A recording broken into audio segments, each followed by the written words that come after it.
Welcome, everybody. Today, we're going to be continuing and starting the next chapter. However, because I have I'm speaking somewhere, so we're going to make it short, but it's important not to miss. The Rebbe says if somebody's really busy, they shouldn't miss out the set time study for Torah, but instead they should just make it shorter. So let's open up the chapter and start reading inside, and we're going to be learning about the lower unity and how it's really how it functions. So Parak Lametes, chapter 39. Umata Yuven Derech Klal. Now we can look at the bigger picture. So before the previous chapter, we were learning the parts, but in this chapter, we're going to be looking the derech, the holistic picture. Masha Oisius Nikraim Kalim, Vegam Nikraim Levushim. The way that letters are vessels, but they're also clothes. And we started speaking about this last week, that there's two ways in the students of Kabbalah, there's two ways to look at the creation of the world. Some of the students, like the Arizal, explain that it's like a soul gives life to a body. And that's what we've been learning a lot of the time till now. In the high unity, we've been learning about that the way the creation of the world works, the high unity, it's like a soul gives life to a body with those steps. But now when we're learning the lower unity, it's like the other Kabbalists, like the Ramak, for example, where they look at the creation of the worlds as a language. And if you look inside the Sfarim of the Holy Ramak, that there's like codes. The letter codes are the code behind the creation. There's a source code behind the creation using the Hebrew alphabet.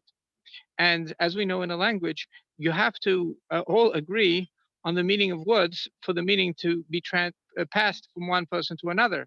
But that certain things can't change. In other words, the letters have to be agreed upon. We all have to agree what the letters mean.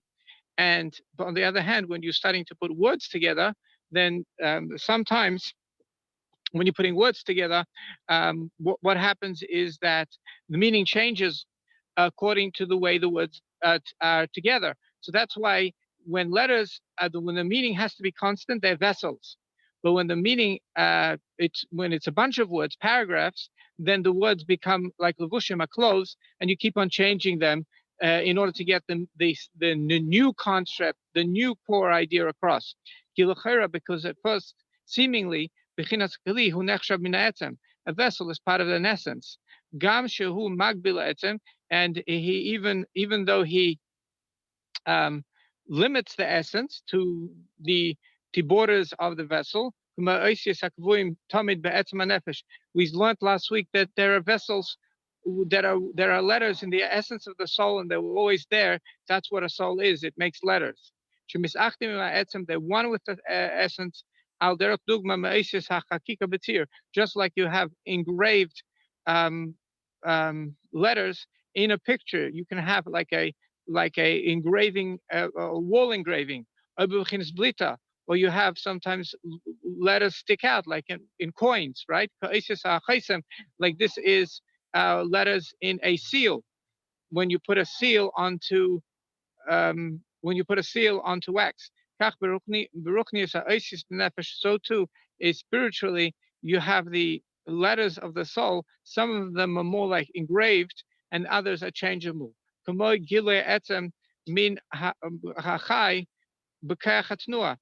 Just like a moving something that's alive can just spontaneously move, right? So too, souls make letters. Or just like life, a soul that's living gives life to a body, right? It can do that. That's what souls do. It also makes letters. It has this power hidden inside it.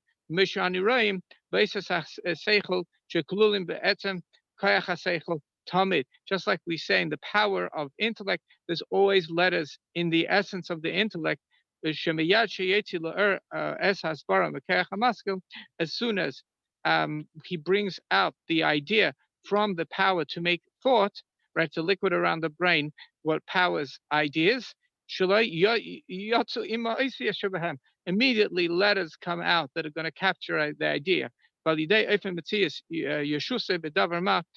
Val Yoda Eifen, and through the letters, the way the concept is going to be concrete as something with a definition, Davama definition. These are the letters for every concept. Anybody that uncovers, that finds this new idea, a variety, and we're going to prove this idea. Mid base Adam, you're going to have two people, Baskalasam, when they come up with an idea, they're thinking a new intellect, and they actually have a reasoning, one reasoning. I need to see a little further down. Rabbi?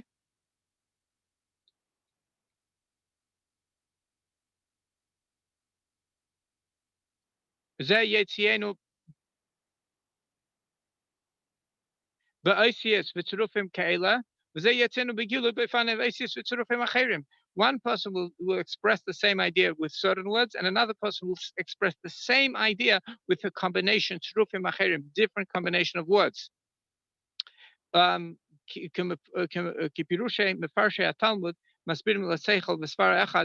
You can see in the Talmud, the people that explain the Talmud, they can explain one idea, one reasoning in the Rashi, Befirish Taisvis, or the grandchildren of Rashi, in Taisvis, Varash and the great rabbi, the Rosh, Varan and the great rabbi, the Ran, Kahigavna, all of them, they will use special language. But however, all of them are really explaining one idea. Each one is explaining it with the letters of his intellect. Like we explained in another place, because when an idea is born, the letters come with it. But according to the person of the and now it gets a concrete, transferable idea. Even though the words give it a description, give it a definition and a limitation, nevertheless, this idea is part of the essence. So basically, we should know. Look at the wide world. Do you know? We already know that everything you see around you is actually the letters of God, the words of God, and the movement is God saying a story. Well, know this, that this is from the essence. You're seeing the essence of God, because as soon as you, just like when you think an idea, the letters come with it. So as soon as from the essence, these letters that God's thinking up and creating the story of the world, they're really from the essence. That's how we're doing the lower unity, recognizing how this is really connected to the essence. And that's what we're going to stop. That's what we're going to stop this week.